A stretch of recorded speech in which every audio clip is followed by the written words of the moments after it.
70 years ago, the Odebrecht Group emerged. In the 1940s, while the world was witnessing the tumultuous context of World War II, the construction company of Emilio Odebrecht suffered in Brazil with the war's impact: high prices. At the young age of 21, Emilio's son, Norberto, assumed the challenge of honoring his father's commitments. The family upbringing, marked by discipline, respect, and trust, allowed him to conduct the business with a new vision of work, that of planned delegation.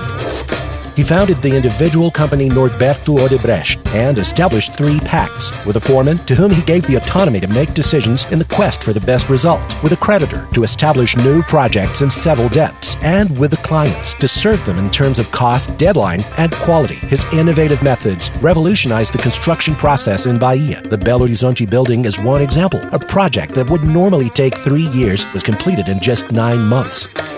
The 1950s were marked by the urbanization of the major capitals and the growth of Brazilian industry. The government created the company Sudene, which drove investments in Brazil's northeast region. Different companies, both national and foreign, arrived there, and the Odebrecht team was ready to meet the new demands. It was during this period that the group also had its first experiences in the field of entertainment. In Bahia, it built the Castro Alves Theater and administrated the Guarani Cinema Theater for a 10-year period. It began to invest in the recognition of culture through projects that recover artistic values and promote the preservation of historical heritage in those regions in which it operates.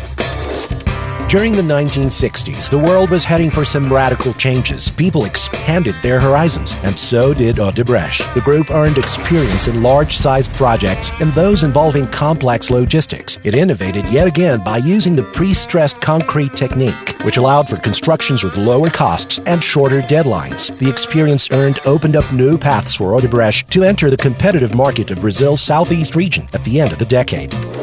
Still during this period, there was also the creation of the Odebrecht Foundation to offer support to members, making up for social service insufficiencies. The foundation is currently dedicated to sustainable development programs in the Bahia Southern Lowlands.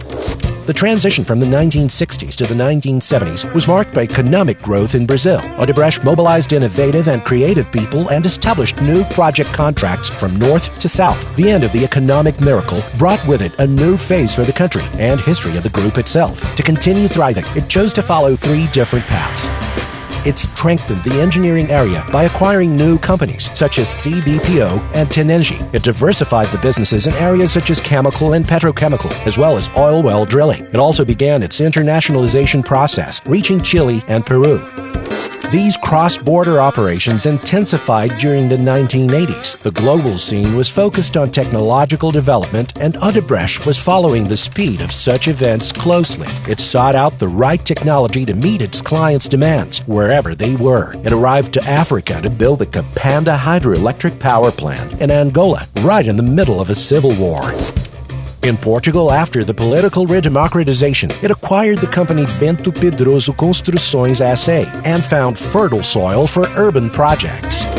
The 1990s brought with them the globalization boom. Odebrecht was already operating in 19 countries. It consolidated its international position by becoming the first Brazilian company to win a public bid in the United States. From the Americas, it traveled to Asia. It increased its presence in Latin America and entered the British market when it emerged with one of the United Kingdom's main offshore construction companies.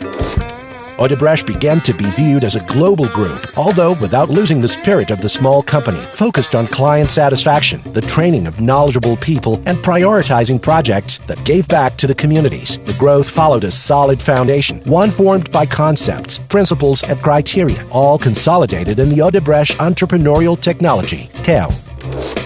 With the arrival of the new millennium, the era of the Internet took hold and connected the world. Odebrecht also expanded its geographic barriers. It arrived to the Middle East and expanded its operations even further in Latin America. This led it toward a new cycle of growth. It became a new industrial force with the creation of Braskem, the largest petrochemical company in the Americas. The diversification gained force and led to the creation of new businesses. It began operating strategic assets with relevant participation in the offer of public services. Odebrecht's business history is renewed each day. The goals of 2020 Vision are our new destination. They represent the future of what we want. Odebrecht, as one of the world's most admired groups, recognized for its capacity for achievement and its focus on the sustainable development of those communities in which it is present. Who will make this happen? Our members, knowledgeable people of different nationalities, all united by a single culture. The Odebrecht Entrepreneurial Technology, DEO.